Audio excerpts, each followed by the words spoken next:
bone broth and celery juice? Hey everyone, I'm Abby Sharp. Welcome back to Abby's Kitchen.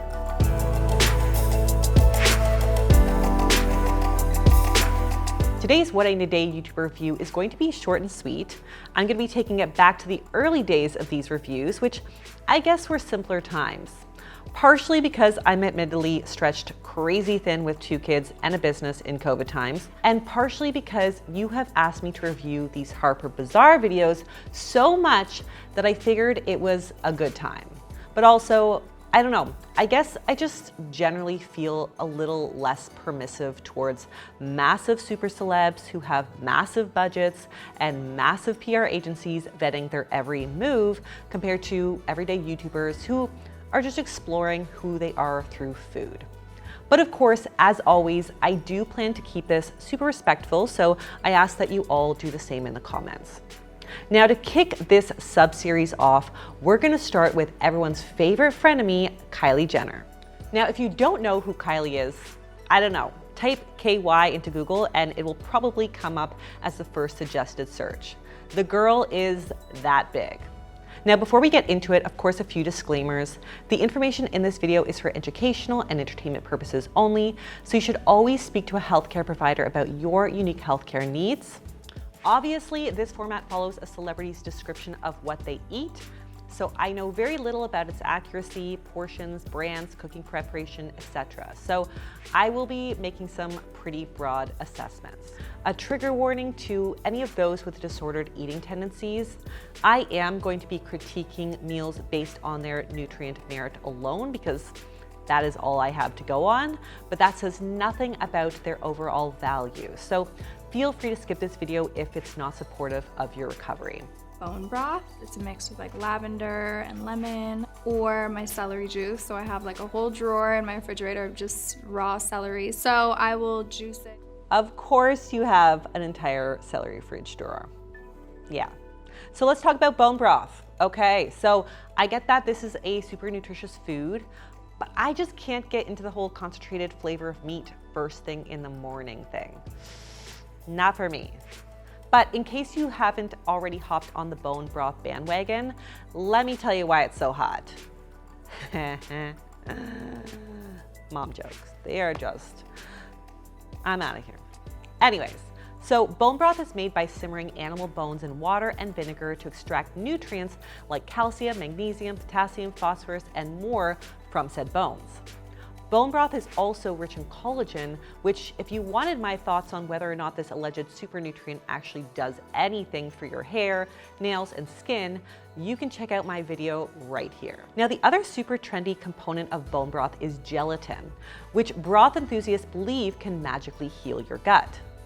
Unfortunately, while we have some early rat research on the role of gelatin in healing the digestive tract's mucosal lining, we don't really know if it does that much in humans.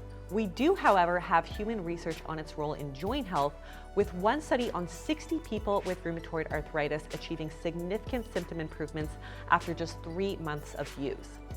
But I don't know, something tells me that joint pain is not really Kylie's concern. A more likely incentive, especially since later on in the video Kylie describes drinking 2 liters of the stuff a day, is the fact that bone broth is super low in calories and rich in gelatin protein, which research suggests specifically does increase the sensation of fullness.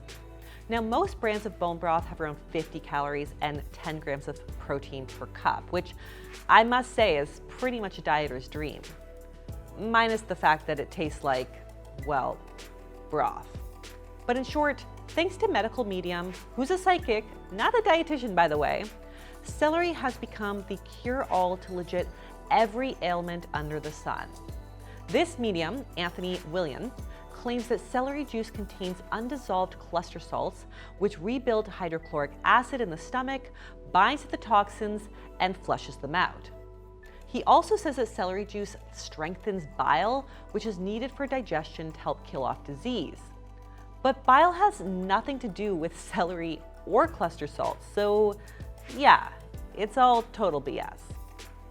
As for its alleged weight loss benefits, well, celery has like 5 calories a stalk, so a glass of the stuff is basically just slightly flavored, slightly colored water. Obviously, we know that consuming any fruits and vegetables have benefits, so I love seeing veggies consumed in the morning. But part of the major benefit of produce is the fiber. And when we juice celery, we lose out on that. So I say drink your water, eat your celery, and fill that extra fridge drawer with something, like anything else. Okay, next, no food yet, but we have more beverages. And Kylie talks about having her tea or her go-to coffee drink, which was an iced vanilla oat milk latte. And that's cool, you know? I have a kind of review rule that I try to follow, that is I don't critique people's coffee order. Oat milk, almond milk, regular milk, no milk, sugar, stevia, I don't care. I just believe that it's unsustainable to tell people to switch up something as ritualistic as their coffee. Stormy and I usually eat breakfast together. She likes fruit, blueberries. She loves turkey bacon. Oh, she loves bagels. So I'm just noticing the language. Stormy likes this, Stormy likes that. What does Kylie like? I mean, does Kylie eat these things too? Or are we still kind of full from all that broth and juice? Probably the most important thing that you can do to raise a competent eater is to model good eating behaviors yourself. And that starts with family meals. As for the meal itself, I don't know if she eats all of these things together, but if breakfast was theoretically blueberries, turkey bacon, and bagels, okay, like that's a relatively balanced meal right there. We've got some carbs from the bagels and berries and protein in the bacon. Yes, I know I say bagels weird, so don't troll me. But I would probably aim to choose a whole grain bread most days, or use the bagel as a vehicle for some kind of nutritious spread like avocado or chia jam, ricotta, or a nut or seed butter. As for the turkey bacon, I do have some thoughts. I mean, I think it's totally fine in moderation. And if it's a religious choice to avoid pork, then by all means, like turkey is a fine replacement. Sometimes you just want that bacony flavor. But I do think that a lot of people choose turkey bacon specifically thinking that it's a healthier, more diet-friendly alternative to traditional pork bacon. But I do believe that this is mainly just a lot of health washing and really good marketing. Yes, turkey bacon has about 25 fewer calories per ounce compared to regular pork bacon, but they have virtually the same amount of sodium, and depending on the brand, you'll likely end up with less protein in the turkey. Now, I am not saying that either of these are health foods, and depending on your health priorities and goals, turkey may still be a better choice.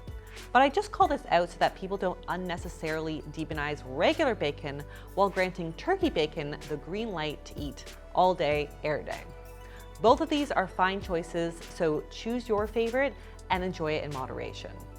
I can't eat the same thing every day. Definitely happy to hear that Kylie says she doesn't eat the same thing every day. I mean, I know that it's really common in the dieting world to stick to a small selection of foods and eat pretty much the same thing every day. I've seen it a lot in my reviews, makeup Shayla, but yeah, variety is the spice of life, and not just for emotional and personal fulfillment purposes, but also for nutrition as well. When we limit ourselves to a handful of safe foods or safe meals, even if these are really nutritious meals, we miss out on getting a wide range of phytonutrients and antioxidants. Not to mention, even if your macros look good or even perfect by some online calculators' standards, a lot of nutrients work in mysterious symbiotic ways together, and you would never, ever be able to achieve that on a really narrow diet. As for said varied meals, Kylie talks a lot about loving lemon chicken with rice and kale salad, and I originally thought of lemon chicken like the American Chinese food that I used to eat as a kid. But thankfully, her Instagram had a story highlight that explained to me that it's basically more like seasoned pan-fried chicken pieces simmered in a lemon brothy sauce, which definitely will bring in that delicious lean protein. And then combined with the carbs from the rice and lots of fiber-rich veggies in a kale salad, it sounds like an awesome balanced meal. She also talked about doing like a Mexican themed meal one day with a burrito, some rice on the side, and enchiladas. And I'm not sure if that all was just for her or if she was simply like ordering for a group and sampling with friends. But I would say that having those 3 items together would be a lot of the same stuff, you know? We got carbs in the burrito tortilla and the enchilada tortillas, plus we've got carbs in the rice in the burrito and on the side. We got protein in the steak burrito and in the enchilada, and then fat in what I assume is probably a lot of cheese on top. Hopefully there's some guacamole in there to like get a little bit of fiber-rich produce, but if not, my suggestion would be to go for either the burrito or the enchiladas and rice and then add a salad on the side. The last suggestion was the salads and tuna sandwiches from Health Nut in LA, all of which look absolutely amazing. I had total wanderlust when I Googled their menu and like dreamt of the LA trip that I had to cancel in April of this year. Thanks, COVID. But I love that I'm seeing lots of options on the menu with a nice balance of veggies, fat, protein, and fiber-rich carbs.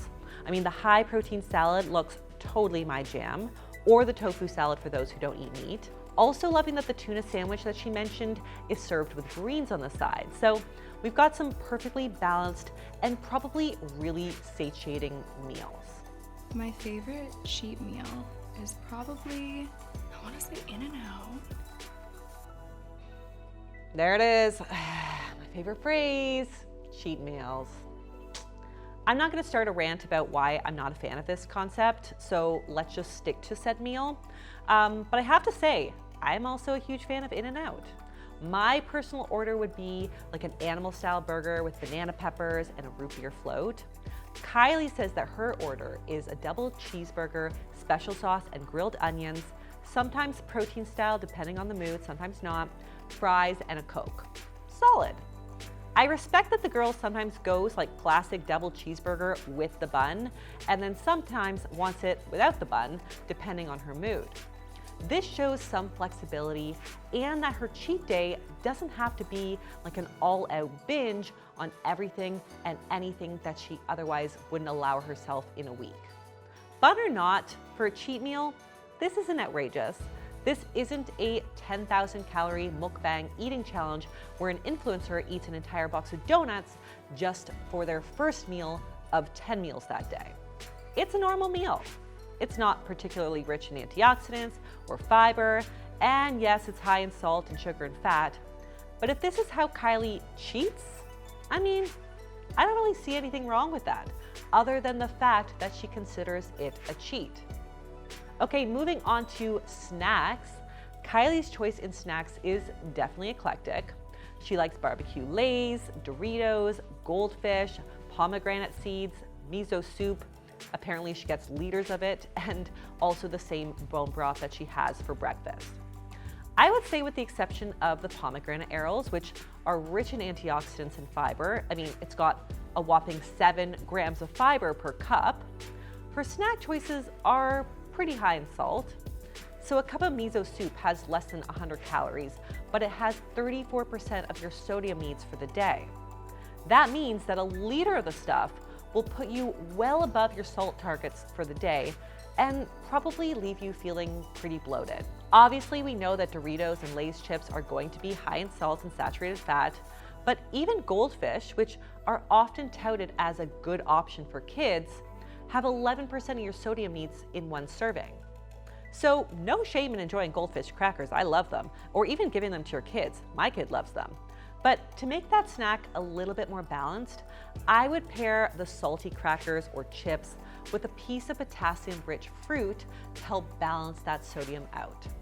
And if you want to learn a little bit more about the relationship between salt and potassium, definitely watch my Nikocado avocado video right here.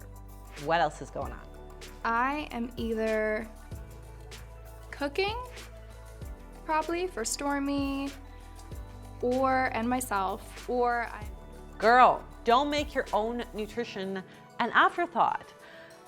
I get it though. As a busy mom who wants their kids to eat well, I get that it's totally second nature to put our kids first in every area of life, and that often means feeding our kids before ourselves.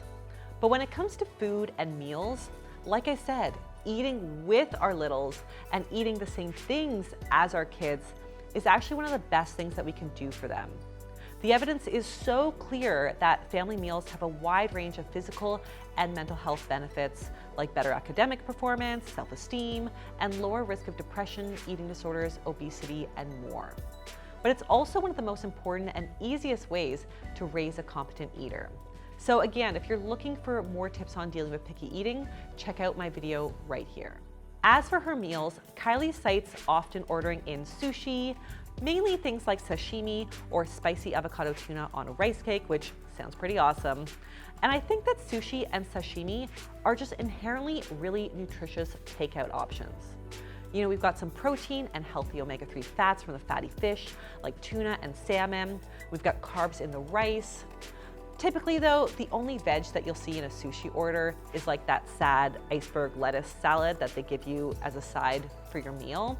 So to bump up the fiber in your sushi dinner when you are ordering, I would recommend opting for brown rice whenever it's available, getting at least one veggie roll with things like cucumber and avocado and carrots and sea vegetables, and then ordering some edamame or some sauteed kind of garlic mushrooms on the side.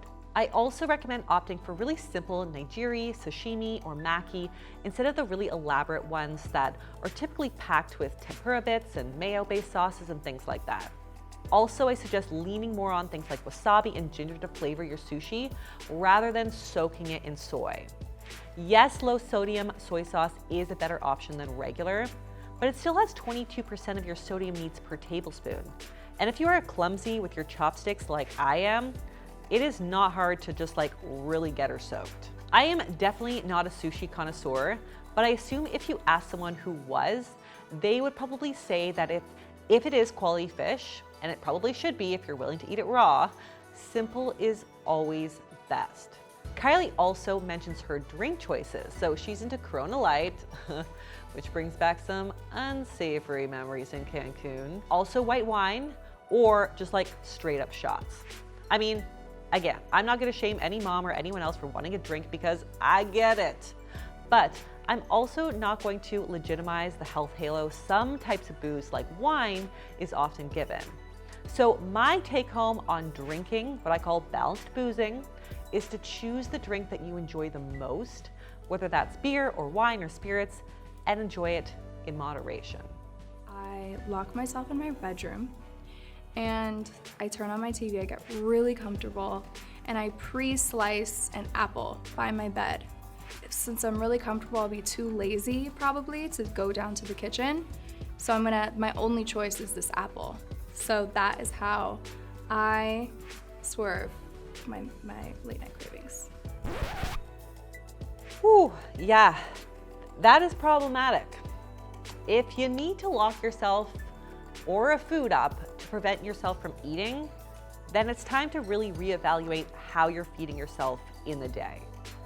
An apple can, of course, be a great bedtime snack, but if you're actually wanting popcorn or toast or anything else, and the only reason that you're not eating those things is because you're stuck in your room, you're either A, restricting these forbidden foods and therefore finding yourself in a state of mental scarcity, B, restricting food in general and are physically deprived of calories, or C, all of the above.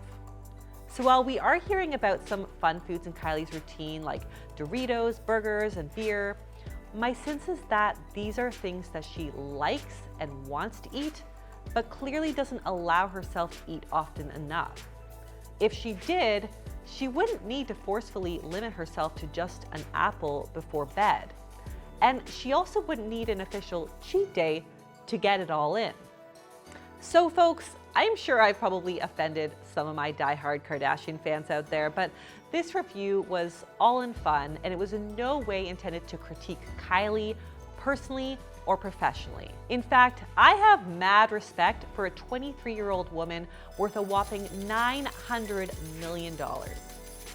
I also can say very little about what Kylie eats regularly or even on like one day, since I'm just going off of this commentary style Harper Bazaar video. But if you enjoyed this video and you want to see me review more of these Harper Bazaar clips, please like this video, leave me a comment below on who I should check out next. Until then, don't forget to subscribe to the channel and ring that little bell so that you never miss out on a video. And I will see you next time on Abby's Kitchen. Bye.